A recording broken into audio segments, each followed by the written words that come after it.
Halo para pecinta catur Indonesia, kembali lagi Tarigan Catur Channel.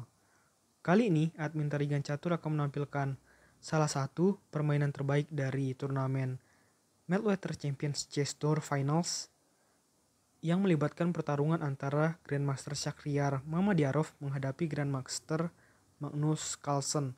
Di dalam permainan ini, Mamedyarov yang berhasil menang, walaupun di dalam keseluruhan permainan pada hari kedua tersebut, yang memenangkan permainan adalah Magnus Carlsen.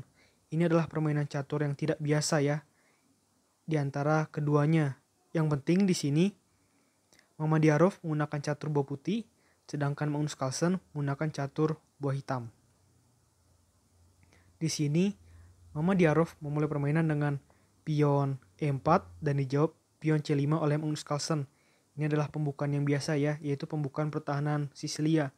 Namun langkah-langkah ke depan dari Mamedyarov dan Magnus Carlsen ini adalah langkah-langkah yang aneh, tidak sesuai dengan textbook permainan antara Grandmaster top ya, yaitu dengan pion A3 masuk dalam variasi mengarini dan pion G6 oleh Magnus Carlsen, persiapan Vincenzo Gajah, dan balasan dari Mamedyarov cukup unik ya, dengan pion H4 langsung memberikan langkah dua pion maju ke depan untuk langsung menyerang ke pertahanan sep raja dari Magnus Carlsen.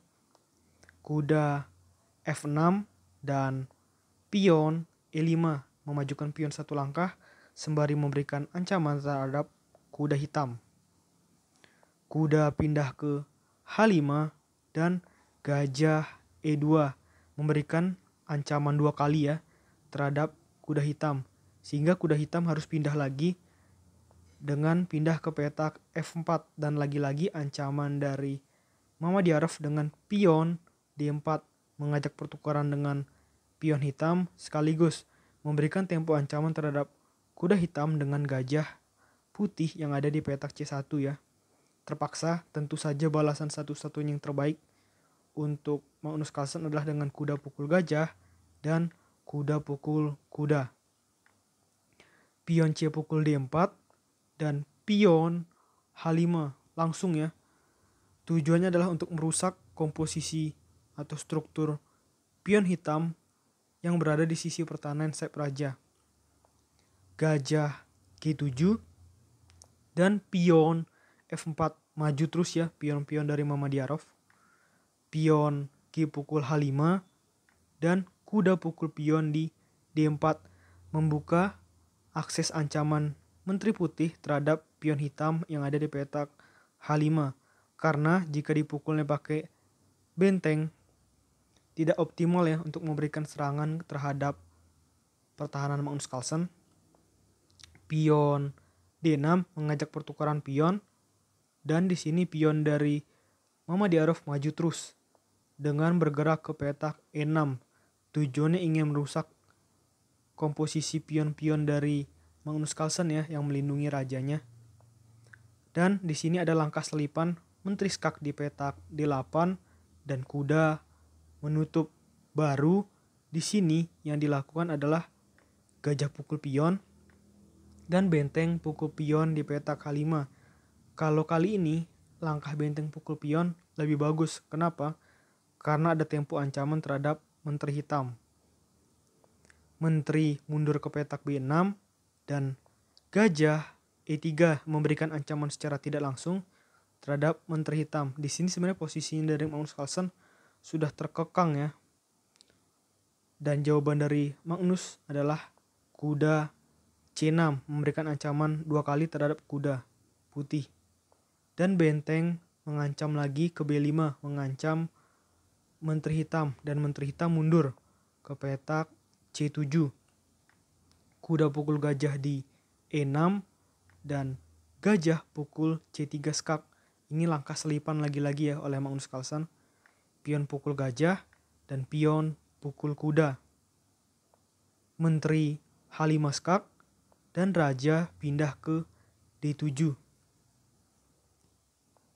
Pion F5 terus ingin menghabisi pion-pion dari Magnus Carlsen untuk membuat pertahanan Magnus Carlsen semakin terbuka lebar.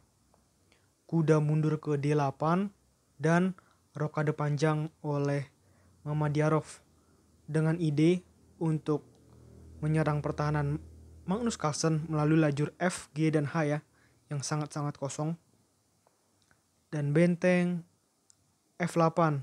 Di sini yang dilakukan oleh seorang Mamadyarov adalah dengan benteng ke petak C5.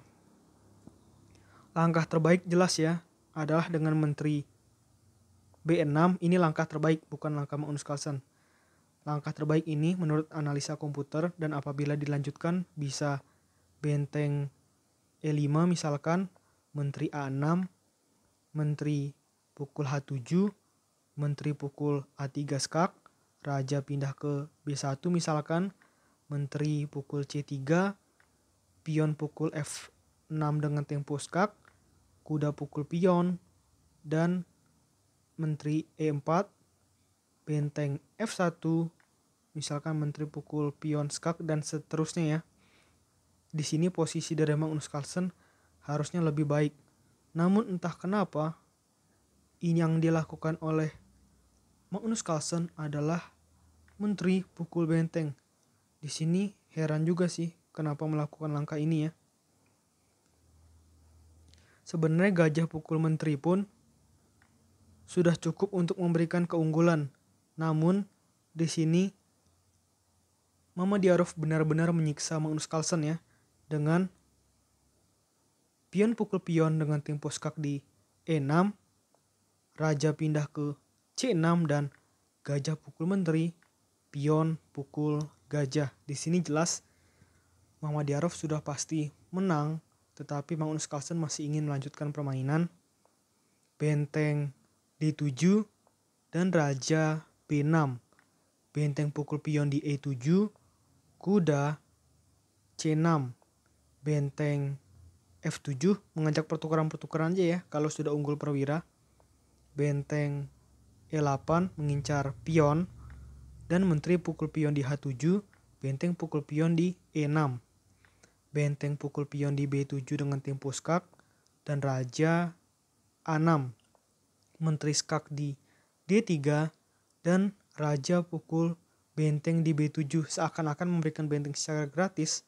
Namun di sini Mamadyarov akan mendapatkan benteng kembali ya, dengan menteri skak di D7, raja pindah, dan menteri pukul benteng. Benteng H8, pion G4 ingin mempromosikan pion.